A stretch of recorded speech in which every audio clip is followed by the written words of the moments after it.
Nagbabalik ang One Arthur Vlogs, and for today's video, samahan niyo akong kilalanin ang isang magaling at mabait at veteranong puncher na nagmula sa Montalban, Rizal, ang may hawak na mga purong lita. So yun, tara, samahan niyo ako. Let's go!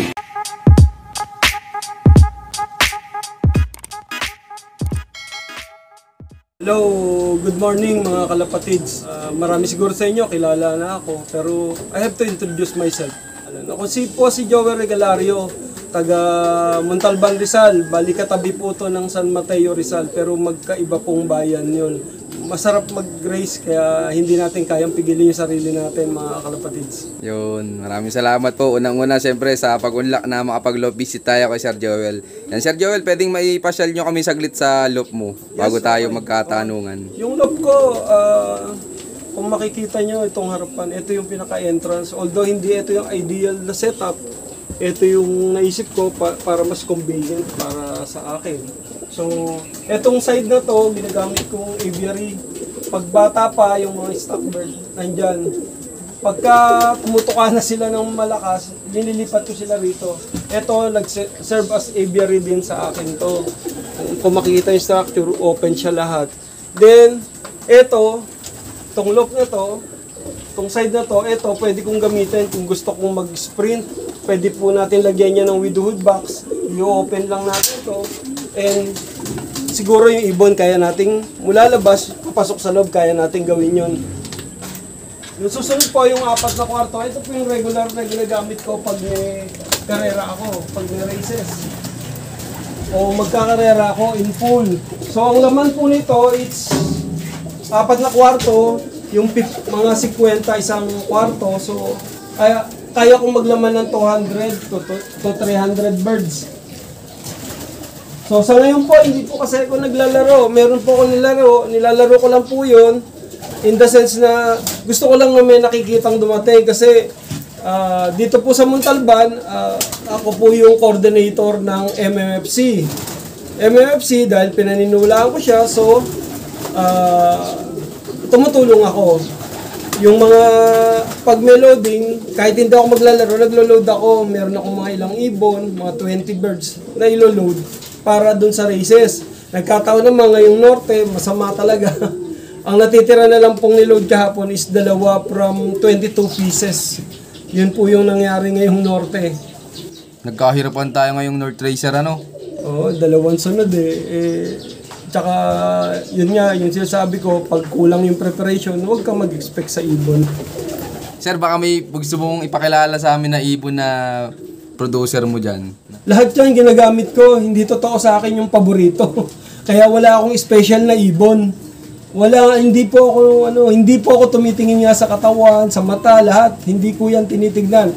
Ang judgment ko sa ibon, kung breeder, after 5 to 10 years, kung flyer, pagkatapos ng karera. Hindi rin ako nagre-retain ng kinarera ko. Pagkatapos ng karera, out lahat ng karera, kahit mag-overall champion siya, kahit mag-solo winner siya, i-out ko siya. Hindi po kasi ako gumagamit ng breeder na crossbreed. Lahat ng ginagamit kong breeder is pure. Ang rules lang dito sa loob ko, 50% litar, 50% other lines. So yung litar ko, paparisan ko ng Horman, Jansen, Muliman, Deriri, Delbar, Sayon, at mga 10 na lines na pwede kong iparis doon sa litar. Pero laging pag naglaro ako, pag may nahuli kayong ibon ko na alam nyo nilaro ko, lagi sigurado 50% yon litar. Yung 50% other lines. So dito po, wala po sa akin yung akin lang yung ibon na to, eto para sa ibang tao, wala pong ganon. Lahat po yan ginagamit, lahat po yan pwede nyong makuha. Meron nga isang istorya rito, meron akong mga nakilalang taga Montalban na which is walang kakayahang bumili ng ibon.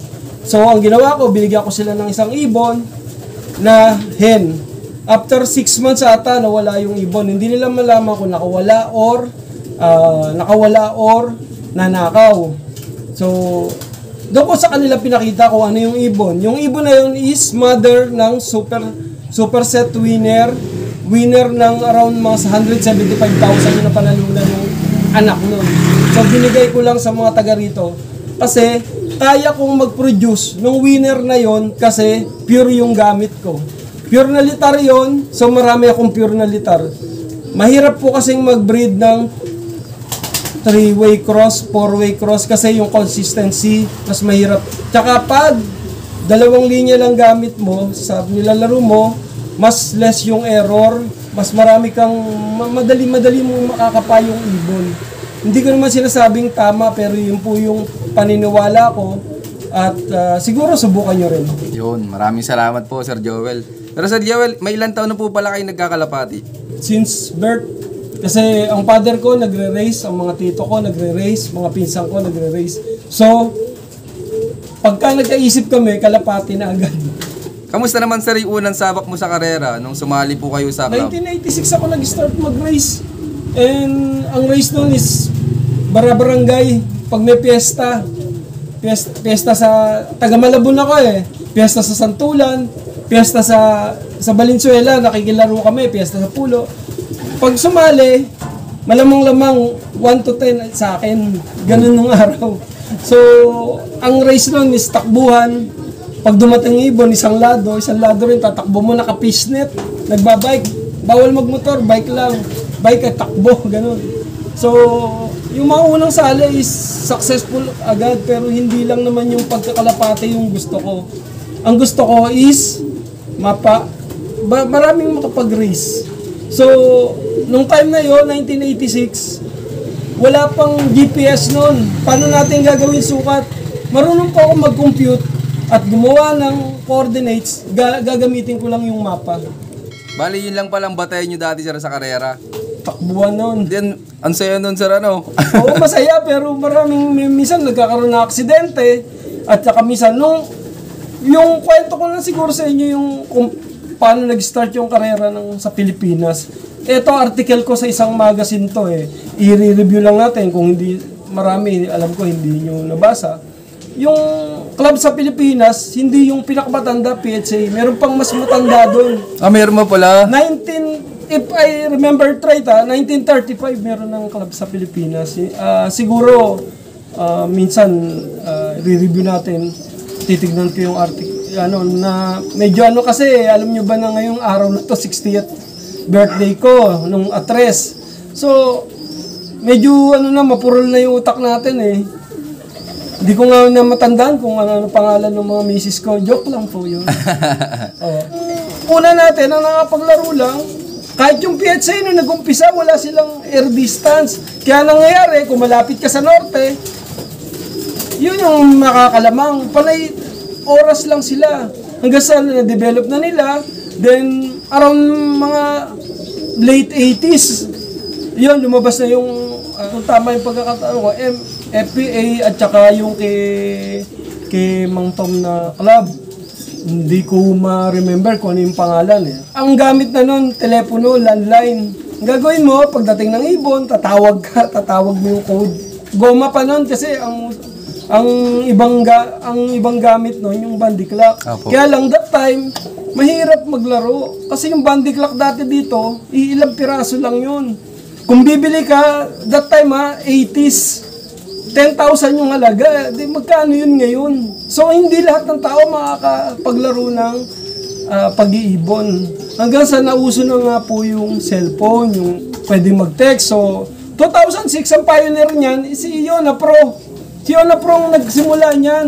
Una, oras lang kinukuha. Sumunod yung naging version 3, meron ng result. May speed na. Then, tumulong ako para ma-convert it to version 4. Kasi ang problema ng version 3, duplicate copies ng sticker. Kahit ano mahawakan mo, pwede mo i-click yung ibon. Unlike yung version 4, kahit ano gawin mo dun sa hawak mong sticker na nilalagay, na naiiwan sa club, hindi mo malalaman kung ano yung nasa kabilang sticker unless ma-decode mo yung system, which is worth millions. Siguro hindi naman pagtatangkaan. Kasi hindi naman, meron tayong mga premyo, although ngayon malaki, medyo meron tayong millions. Hindi mo pagtatanggaan, tsaka hindi, basta-basta madedecode yun.